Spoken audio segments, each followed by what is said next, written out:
Hello বন্ধুরা, Mampi cooking রেসিপিতে আপনাদের সবাইকে স্বাগত জানিয়ে চলে এসেছি আবারও একটি নতুন রেসিপি নিয়ে। তো আজকে আমাদের রেসিপি জন্মাষ্টমী স্পেশাল তালের পায়েস। তো চলুন রেসিপিটা দেখে নেওয়া যাক। তো এখানে আমি প্রথমে একটি গোটা তাল নিয়েছি, তালটাকে এইভাবে ছিলে নিচ্ছি। তো একটা চুবড়ি দিয়ে এইভাবে আমি তালের পাল্প বের করে নিচ্ছি। তো দেখুন এখানে আমাদের একদম তালের পাল্প বের করানো হয়ে গেছে। তো এরপর আমি কড়াইতে তালের পাল্পটাকে একটু জাল দিয়ে নেব। তো এখানে হয়ে গেলেই আমি একটি কড়াইতে 1 চামচ ঘি দিয়ে এখানে কাজু কিশমিশটাকে ভালোভাবে ভেজে নেব।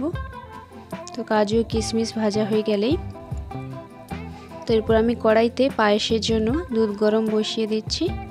তো দুধটাকে এইভাবে আমি লো মিডিয়ামে রেখে ভালোভাবে জাল দিয়ে নেব যতক্ষণ না পর্যন্ত দুধটা ফুটে ওঠে। এভাবে লো মিডিয়ামে খেয়ে দুধটাকে ভালোভাবে জাল দিয়ে দিতে হবে। তো এরপর আমি একটি বাটিতে কিছুটা পরিমাণ দুধ নিয়ে এখানে আমি আমুল দুধ নিচ্ছি। তো এই দুধের সঙ্গে গুঁড়ো দুধটাকে ভালোভাবে মিশিয়ে নেব। তো এটা আমি পায়েসের সঙ্গে পরে অ্যাড করব।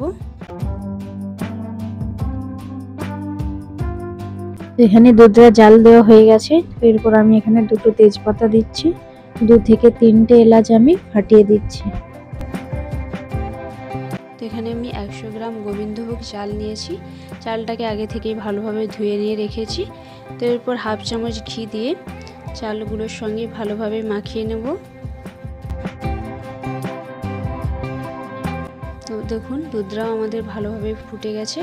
তো এরপর যে চালগুলো রেখেছিলাম সেগুলোই দিয়ে দিচ্ছি। দিয়ে এরপর আমি হালকা হালকাভাবে দুধের সঙ্গে চালগুলোকে মিশিয়ে নেব। তো এবং একদম লো মিডিয়ামে রেখেই আমি পায়েসের চালগুলোকে ভালোভাবে সিদ্ধ করে নেব। তো এই দেখুন আমাদের পায়েসের চালটা ভালোভাবে সিদ্ধ হয়ে এসেছে।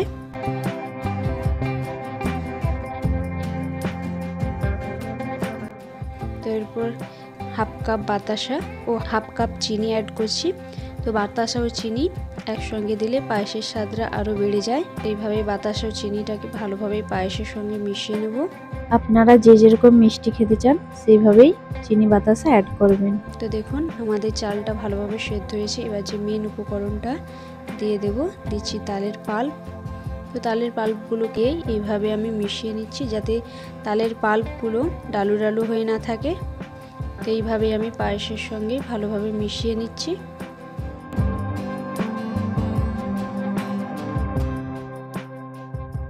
তো এইভাবেই ভালোভাবে মিশিয়ে নিতে হবে। তো এখানে আমাদের পায়েস অলরেডি রেডি হয়ে গেছে। তো এরপর নামানোর সময় কিছুটা আমি কাজু ও কিশমিশ দিচ্ছি, দিয়ে ভালোভাবে আমি মিশিয়ে নেব। তো এখানে আমাদের একদম রেডি হয়ে গেছে তালের পায়েস রেসিপি।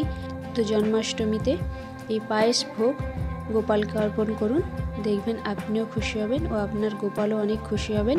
তো রেসিপিটা ভালো লাগলে চ্যানেলটিকে প্লিজ সাবস্ক্রাইব করে পাশে থাকবেন।